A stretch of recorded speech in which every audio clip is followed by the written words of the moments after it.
Prepare ইংলিশে তোমাদের সকলকে স্বাগত জানাই। আমার এই ইউটিউব চ্যানেলের মাধ্যমে তোমরা কম্পিটিটিভ ইংলিশের A to Z সমস্ত প্রকার গাইডেন্স পেয়ে যাবে। আগের ভিডিওতে আমি আলোচনা করছিলাম WBSSCর গ্রুপ সি এবং গ্রুপ ডির ইংলিশ নিয়ে। তো আজকে আমি তোমাদের জন্য নিয়ে এসেছি PYQ বা প্রিভিয়াস ইয়ারের যে কোয়েশ্চেন পেপার, সেই কোয়েশ্চেন পেপারটা। আজকের ভিডিওতে আমি প্রিভিয়াস ইয়ারের ইংলিশের যে কোয়েশ্চেন পেপার ছিল, মানে 2016 সালে যে এক্সামটা হয়েছিল, সেই এক্সামের ইংলিশের যে কোয়েশ্চেন পেপারটা ছিল সেটা নিয়েই আজকে আলোচনা করব। তাহলে চলো আর সময় নষ্ট না করে শুরু করা যাক আজকের আলোচনা। দেখো, 1 নম্বর কোয়েশ্চেনে কি রয়েছে? Rahim's doctor advised him to dash as a cure for his sore throat. Rahim's doctor advised him to dash as a cure for his sore throat. বোঝা গেছে? তো অপশনগুলো দেখো, ব্যাবল, গার্গেল, গিগেল আর গার্গল। 4টে অপশন দিয়েছে। এবারে তোমাদেরকে যেটা করতে হবে সেটা হচ্ছে কোন অপশনটা রাইট অপশন হবে সেটা তোমাদেরকে চুজ করতে হবে। তো দেখো, রহিমের ডাক্তার তাকে অ্যাডভাইস দিয়েছে, রহিমস ডক্টর অ্যাডভাইসড হিম, মানে কি যে রহিমের ডাক্তার তাকে অ্যাডভাইস দিয়েছে to dash as a cure for his sore throat. তার গলার যে প্রবলেম হয়েছে তার জন্য তাকে কি করতে হবে সেই নিয়ে তার ডাক্তার তাকে একটা অ্যাডভাইস দিয়েছে। তো সেখানে কোন অপশনটা হবে রাইট অপশন? ব্যাবেল, গার্গেল, গিগেল নাকি গার্গেল?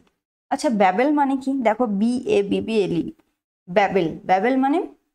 ব্যাবেল মানে হচ্ছে আবোল তাবোল বকা।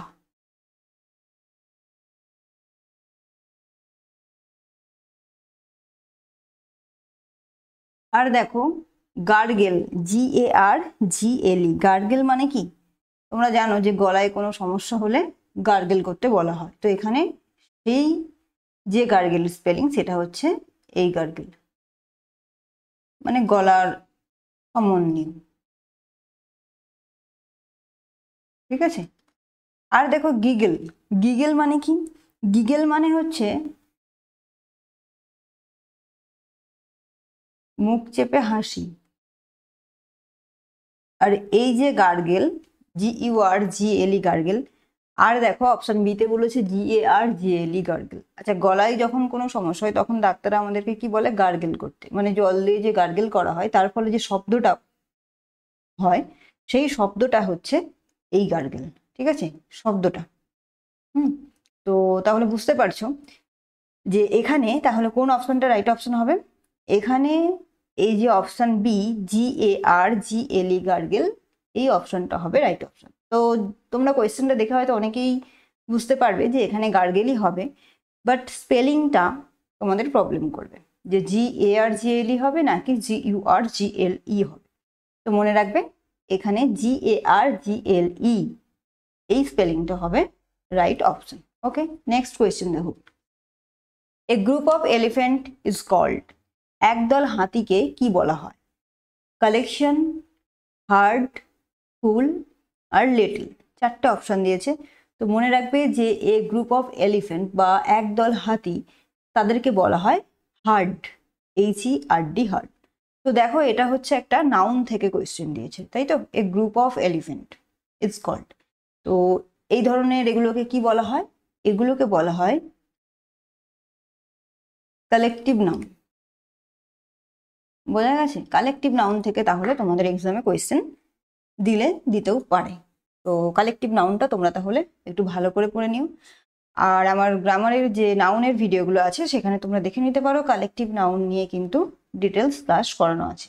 সেখানে কালেকটিভ নাউনের যে বিভিন্ন কালেকটিভ নাউনগুলো হয় তাদের লিস্ট কিন্তু দেওয়া আছে PDF-এ। তোমরা চাইলে সেখান থেকে নাউনের যে এই কালেকটিভ নাউন সেই পার্টটার ক্লাসটা করে নিতে পারো। নেক্সট দেখো, 3 নম্বর কোয়েশ্চেন কি বলছে? 1 or 2 stars were still dash in the sky. একটা বা দুটি তারা were still dash in the sky, আকাশে তখনও কি করছে সেটা তোমাদেরকে লিখতে হবে। অপশন দেখো, অপশন এতে বলেছে বার্নিং, অপশন বিতে বলেছে টার্নিং, অপশন সিতে বলেছে টুইঙ্কলিং আর অপশন ডিতে বলেছে টিঙ্কলিং। বার্নিং মানে কি? বার্নিং মানে হচ্ছে জ্বলন্ত, আর টার্নিং মানে বাঁক নেওয়া। আর দেখো, টুইঙ্কলিং মানে কি? টুইঙ্কলিং মানে তারারা যে জ্বলে, তারার সেই জ্বলাটাকে কি বলা হয়? টুইঙ্কলিং, মানে মিটমিট করে জ্বলা।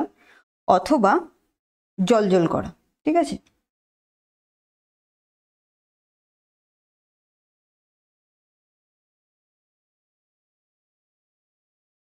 আর দেখো বলেছে টিঙ্কলিং। টিঙ্কলিং মানে কি? টিঙ্কলিং মানে হচ্ছে টুংটাং শব্দ।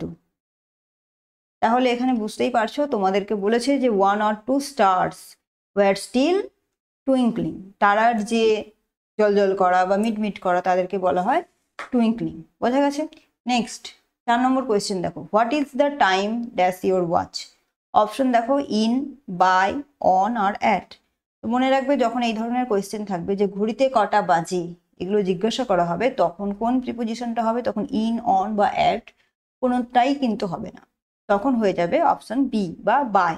যদি তো কখনো এই ধরনের কোয়েশ্চেন কিন্তু গ্রুপ সির মতো এক্সামে ভীষণই দেয় যে what is the time dash your watch, যে তোমার ঘড়িতে কটি বাজে, তো তখন কিন্তু সবসময় এই বাই প্রিপোজিশন হবে, ইন, অন এগুলো কিন্তু হবে না, মনে রেখো। নেক্সট কোয়েশ্চেন দেখো 5 number, I cannot understand what is written here. আমি বুঝতে পারছি না যে এখানে কি লেখা হয়েছে। Choose the correct phrasal verb. আচ্ছা, আন্ডারস্ট্যান্ড ওয়ার্ডটার নিচে দেখো আন্ডারলাইন করা আছে, এবং এই আন্ডারস্ট্যান্ড এর একটা ফ্রেজাল ভার্ব তোমাদের কাছে জানতে চাওয়া হয়েছে। তো অপশনগুলো দেখো, অপশন এতে বলেছে হোল্ড অন, অপশন বিতে বলেছে গিভ আউট, অপশন সিতে বলেছে মেক আউট, আর অপশন ডিতে বলেছে গিভ অ্যাওয়ে। তাহলে তোমাদেরকে যেটা জানতে হবে সেটা হচ্ছে যে এই যে ফ্রেজাল ভার্বগুলো দিয়েছে 4টে, তাদের মিনিংটা। হোল্ড অন মানে কি? হোল্ড অন মানে হচ্ছে আঁকড়ে ধরা।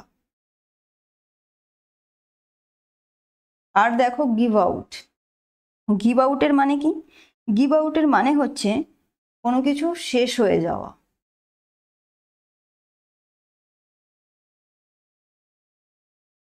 নেক্সট অপশন থ্রিতে বলেছে দেখো মেক আউট। মেক আউট মানে কি? বুঝতে পারা। আর অপশন ডিতে বলেছে গিভ অ্যাওয়ে। গিভ অ্যাওয়ে মানে হচ্ছে বিতরণ করা বা ডিস্ট্রিবিউশন, ঠিক আছে, ডিস্ট্রিবিউশন। তাহলে দেখো আই ক্যানট আন্ডারস্ট্যান্ড, আমি বুঝতে পারছি না হোয়াট ইজ রিটেন হেয়ার, যেখানে কি লেখা আছে। তাহলে আন্ডারস্ট্যান্ড মানে কি? বুঝতে পারা। তাহলে এখানে কোন অপশনটা হবে right option? Option C make out, কারণ মেক আউট মানে কি? বুঝতে পারা। বোঝা গেছে? তো ফ্রেজাল ভার্ব থেকে তাহলে তোমাদের এক্সামে কোয়েশ্চেন আসছে, তোমরা বুঝতে পারছো। তো তার জন্য তোমাদেরকে ফ্রেজাল ভার্ব কিন্তু খুব ভালো করে পড়তে হবে। নেক্সট কোয়েশ্চেন দেখো, pick out the antonym of the word trivial. এই যে একটা ওয়ার্ড দিয়েছে দেখো ট্রিভিয়াল, এর অ্যান্টোনিম জানতে চেয়েছে। অ্যান্টোনিম মানে কি? অ্যান্টোনিম মানে হচ্ছে বিপরীত শব্দ। বোঝা গেছে? তো অ্যান্টোনিম মানে বিপরীত শব্দ। আর কার বিপরীত শব্দ জানতে চাওয়া হয়েছে? দেখো ট্রিভিয়াল এর বিপরীত শব্দ তোমাদের কাছে জানতে চাওয়া হয়েছে। তো অপশনগুলো দেখো, অপশন এতে বলেছে ইম্পর্টেন্ট, অপশন বিতে বলেছে ইনসিগনিফিকেন্ট, অপশন সিতে বলেছে ফিউটাইল, আর অপশন ডিতে বলেছে ফার্স্ট। আচ্ছা, ট্রিভিয়ালের মানে কি সেটা আগে জানতে হবে যদি আমি সঠিকভাবে উত্তরটা করতে চাই। তো মনে রাখবে যে ট্রিভিয়াল এর মানে হচ্ছে নগণ্য, অতি সামান্য, ঠিক আছে। ইম্পর্টেন্ট মানে কি? গুরুত্বপূর্ণ।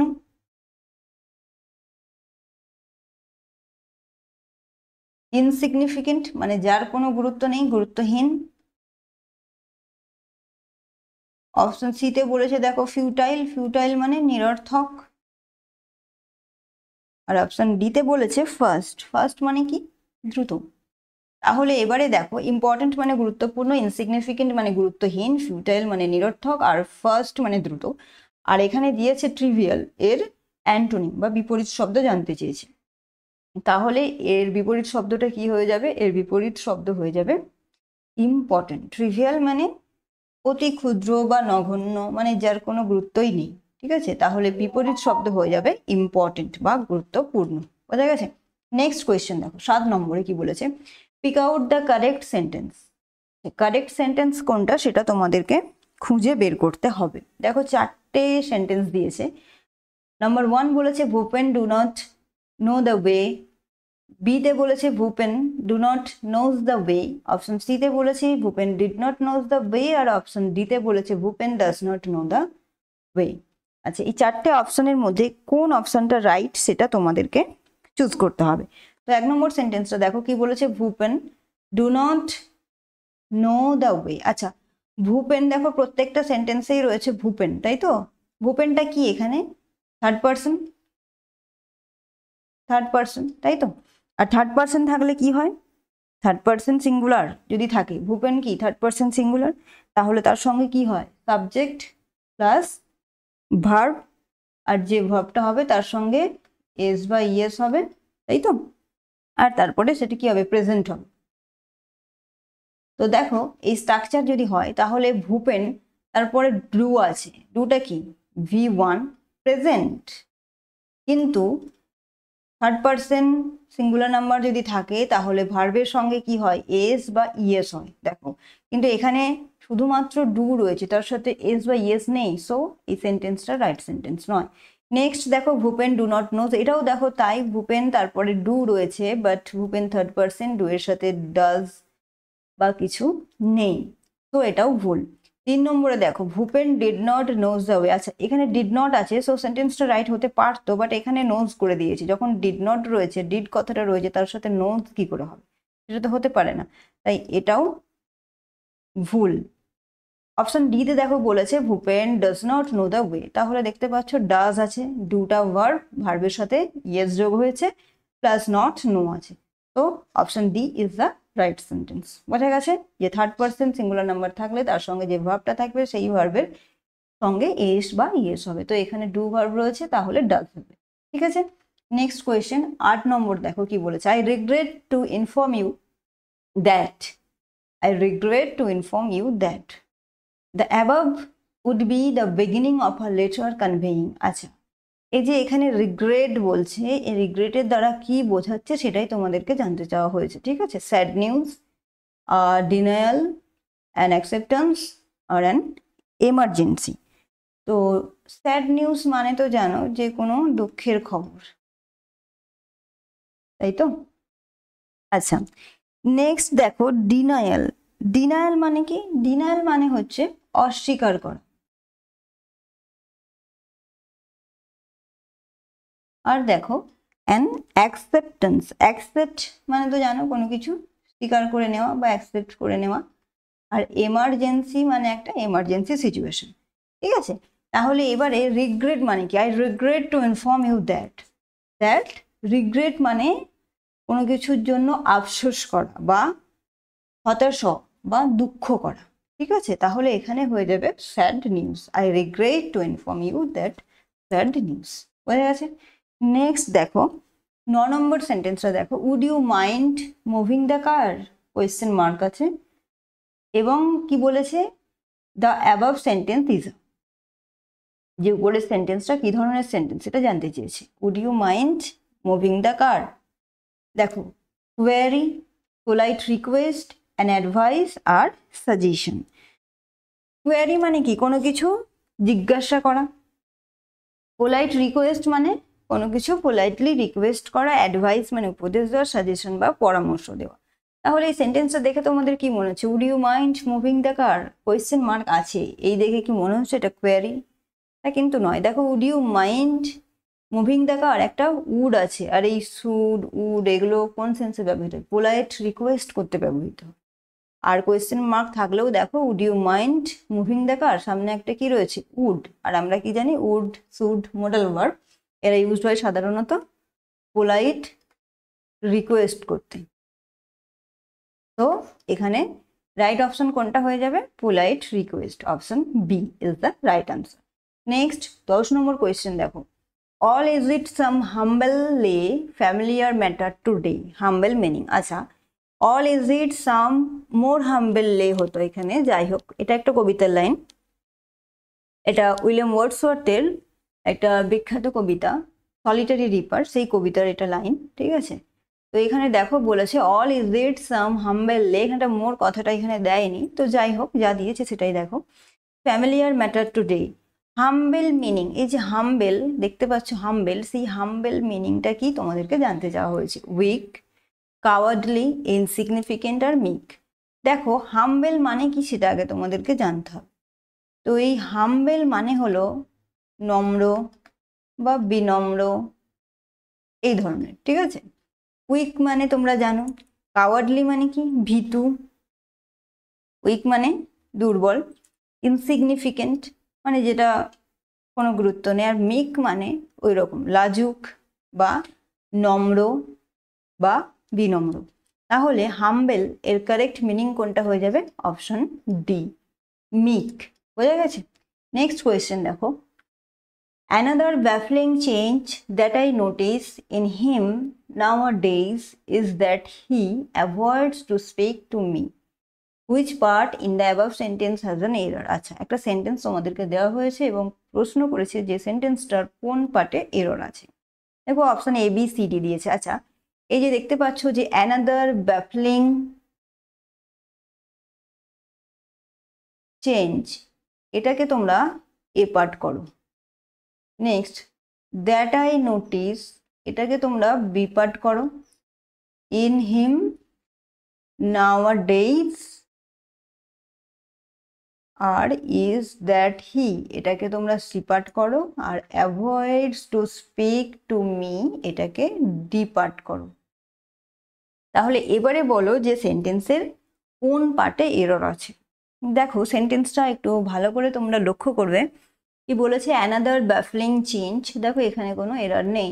দ্যাট আই নোটিস, যেটা আমি লক্ষ্য করেছিলাম, এখানেও কিন্তু কোনো এরর নেই। In him nowadays is that he, দেখো in him nowadays is that he, এই পার্টে কিন্তু কোনো এরর নেই। আচ্ছা নেক্সট দেখো avoids to speak to me. Avoid কি? একটা ভার্ব। এই অ্যাভয়েড এমন একটা ভার্ব, তার সাথে কখনোই এস বা ইএস এগুলো কিন্তু যোগ করা যায় না। বোঝা গেছে? অ্যাভয়েডের সাথে এস বা ইএস যোগ করা তো যায় না প্রথমত। নেক্সট দেখো অ্যাভয়েডের পরে আবার বলেছে টু স্পিক। টু স্পিক মানে কি? ইনফিনিটিভ, ইনফিনিটিভ, তাই তো? ইনফিনিটিভ কখনোই হবে না, অ্যাভয়েডের সঙ্গে ইনফিনিটিভ হবে না, এখানে জিরান্ড ইউজ করতে হবে। অ্যাভয়েডের পরে কখনো ইনফিনিটিভ হয় না, সেখানে জিরান্ড ইউজ করতে হয়। তো তোমরা বুঝতে পারছো যে এই ডি পার্টে ভুল রয়েছে। প্রথমত অ্যাভয়েডস একটা ভার্ব, তার সঙ্গে এস বা ইএস যোগ করা যায় না। দ্বিতীয়ত অ্যাভয়েডের পরে টু স্পিক রয়েছে, যেটা কখনোই হয় না। টু স্পিক মানে ইনফিনিটিভ, ইনফিনিটিভ ইউজ করা যায় না। কি ইউজ করতে হয়? জিরান্ড ইউজ করতে হয়। এই ইনফিনিটিভ এবং জিরান্ডের ডিটেলস ক্লাস তোমরা ভিডিওতে পেয়ে যাবে, ভার্বের যে ভিডিওগুলো রয়েছে সেখানে। তোমরা চাইলে ইনফিনিটিভ, জিরান্ড এগুলো দেখে নিতে পারো, কারণ তোমরা দেখতে পাচ্ছ যে এখান থেকেই কিন্তু তোমাদের কোয়েশ্চেন আসছে। তো এররটা তাহলে কোন পার্টে হয়ে যাবে? এই অপশন ডি বা ডি পার্টে ভুল। কেন? কারণ অ্যাভয়েডের সঙ্গে এস বা ইএস হতে পারে না। এছাড়াও অ্যাভয়েডের পরে ইনফিনিটিভ টু স্পিক আছে, মানে এটা ইনফিনিটিভ, ইনফিনিটিভ কখনো ইউজ হয় না। অ্যাভয়েডের পরে সবসময় জিরান্ডে ইউজড হয়। বোঝা গেছে? চলো নেক্সট 12 নম্বর কোয়েশ্চেন দেখো, pick out the correct sentence. আছে এখানেও দেখো 4টে সেন্টেন্স দিয়েছে এবং কোন সেন্টেন্সটা সঠিক সেটা তোমাদের খুঁজে বের করতে হবে। দেখো 1 নম্বর সেন্টেন্সটা, to be intelligent is more essential then being hard working. ঠিক আছে? To be intelligent is more essential then being hard working. Hard working করার চাইতে বুদ্ধিমান হওয়াটা বেশি গুরুত্বপূর্ণ। Being intelligent is more important than to be hard working. Meaning একই, just একটু এদিক ওদিক করে সেন্টেন্সটা লেখা আছে। Being intelligent is more important than to be hard working. Option সিতে বলেছে দেখো for one to be intelligent is more important than being hard working. আর অপশন ডিতে বলেছে being intelligent is more essential than being hard working. আচ্ছা 1 number সেন্টেন্সটা দেখো, বলেছে to be intelligent is more essential than being hard working. প্রথমে বলেছে to B, তারপরে বিং, এটা হতে পারে না। একই রাখতে হবে সেন্টেন্স দুটোকে। বুঝে গেছে? নেক্সট অপশন বি দেখো, বিং ইন্টেলিজেন্ট, বিং আছে দেন টু বি, কি করে হয়? এটাও হবে না। অপশন সি দেখো, ফর ওয়ান টু বি আছে, is more important then being আছে, তাহলে এটাও হবে না। যেভাবে সেন্টেন্সটা লিখবে একই রকমভাবে দুদিককেই লিখতে হবে। এদিকে আমি বিং করবো, এদিকে টু বি করবো, তা কিন্তু হবে না। বা এদিকে টু বি, এদিকে বিং, এটা করা যাবে না। নেক্সট অপশন ডি দেখো, being intelligent is more essential then being hard working. তাহলে দুদিকেই দেখতে পাচ্ছ যে বিং দিয়ে লিখেছে, being intelligent is more essential then being hard working. তাহলে option D is the right answer. Next question দেখো 13 number, write an abstract of the essay. The underline word means. আচ্ছা অ্যাবস্ট্রাক্টের মানে জানতে চেয়েছে। Write an abstract of this essays. Abstract মানে কি সেটা তোমাদেরকে জানতে চাওয়া হয়েছে। দেখো অপশন এতে বলেছে সামারি, অপশন বিতে বলেছে টাইটেল, অপশন সিতে বলেছে প্ল্যান, আর অপশন ডিতে বলেছে কনক্লুশন। তো অ্যাবস্ট্রাক্ট মানে কি আমরা জানি সারাংশ বা সারমর্ম, তাহলে তার মিনিংটা কি হয়ে যাবে সামারি। বুঝে গেছে? টাইটেল মানে তো জানো হবে না, প্ল্যানও হবে না, কনক্লুশন মানে তো উপসংহার, তো সেটা হচ্ছে না। তাহলে অ্যাবস্ট্রাক্ট এর মিনিংটা কি হয়ে যাবে সামারি। বোঝা গেছে? নেক্সট 14 নম্বর সেন্টেন্স দেখো কি বলেছে।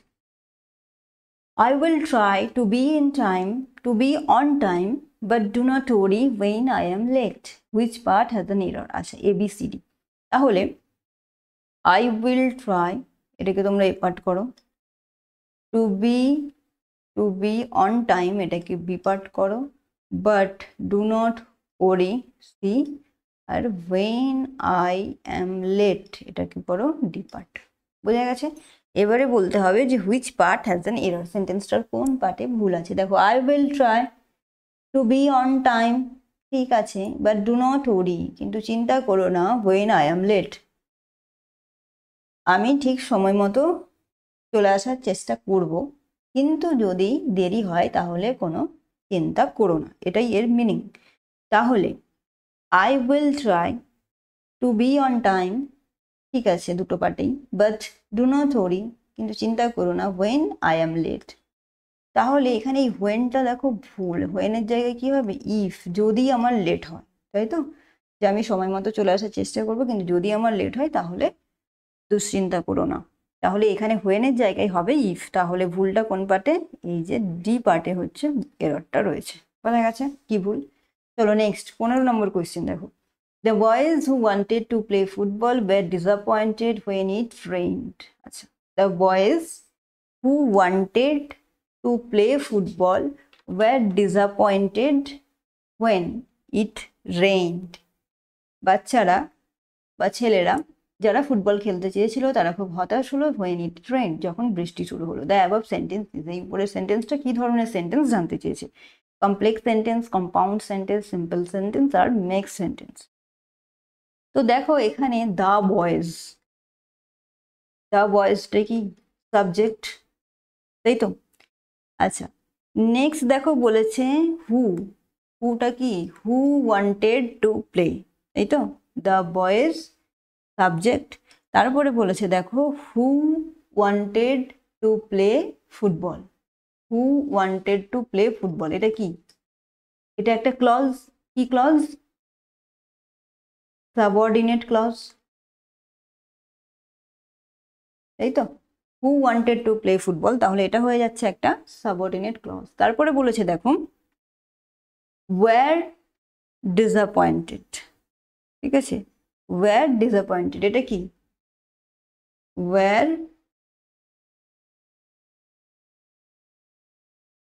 ডিসঅ্যাপয়েন্টেড, এটা তাহলে কি? এটা হচ্ছে ভার্ব।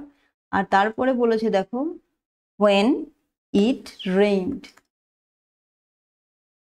এটা কি? when it rained, এটা আরেকটা ক্লজ, আরেকটা সাবঅর্ডিনেট ক্লজ। তাহলে দেখতে পাচ্ছ একটা সেন্টেন্সে একটা সাবজেক্ট রয়েছে, একটা ক্লজ, একটা ভার্ব, একটা সাবঅর্ডিনেট ক্লজ, মানে একটা সেন্টেন্সে একটা সাবজেক্ট রয়েছে প্লাস দুটো সাবঅর্ডিনেট ক্লজ রয়েছে, তারপরে ভার্ব রয়েছে। তাহলে এই ধরনের সেন্টেন্সকে কি বলে? যদি কোনো সেন্টেন্সের একটা বা বেশি ক্লজ থাকে তাহলে সেই সেন্টেন্সকে বলা হয় কমপ্লেক্স সেন্টেন্স। বোঝা গেছে? এখানে দেখো দুটো সাবঅর্ডিনেট ক্লজ পাচ্ছ, প্লাস দ্য বয়েজ একটা সাবজেক্ট আছে, ভার্ব আছে এবং সাবঅর্ডিনেট ক্লজ আছে। তাহলে এই সেন্টেন্সটাকে কি সেন্টেন্স বলা যাবে? এই সেন্টেন্সটাকে বলতে হবে কমপ্লেক্স সেন্টেন্স। আর কম্পাউন্ড সেন্টেন্স কি? যদি আমরা অ্যান্ড, বাট এইসব দিয়ে দুই বা তার বেশি সেন্টেন্সকে যুক্ত করি তখন সেগুলো হয়ে যাবে কম্পাউন্ড সেন্টেন্স। আর সিম্পল সেন্টেন্স কি? একটা সিম্পল সেন্টেন্স হবে, সেখানে কোনো অ্যান্ড, বাট বা কোনো ক্লজ এইসব কোনো কিছুই থাকবে না, সেটা হচ্ছে সিম্পল সেন্টেন্স। বোঝা গেছে? তাহলে 15 নম্বরের সঠিক আনসারটা কি হয়ে যাবে? এটা একটা কমপ্লেক্স সেন্টেন্স। বোঝা গেছে? তো দেখো তোমাদের গ্রুপ সি এক্সামে সাধারণত 15টা কোয়েশ্চেন থাকে। তো তাই এটা তো প্রিভিয়াস ইয়ারের কোয়েশ্চেন, যেহেতু এই 15টা কোয়েশ্চেনই প্রিভিয়াস ইয়ারে ছিল বা দেওয়া হয়েছিল, তো তোমরা এই কোয়েশ্চেনগুলো দেখে বুঝতেই পারছো যে তোমাদের কি ধরনের কোয়েশ্চেন হতে পারে। তো তোমরা এই কোয়েশ্চেনগুলো ভালো করে দেখে নিও। প্রিভিয়াস ইয়ারের কোয়েশ্চেন যে কোনো এক্সাম দিতে যাওয়ার আগে তার প্রিভিয়াস ইয়ারের কোয়েশ্চেনটা একবার দেখে নেওয়া ভালো।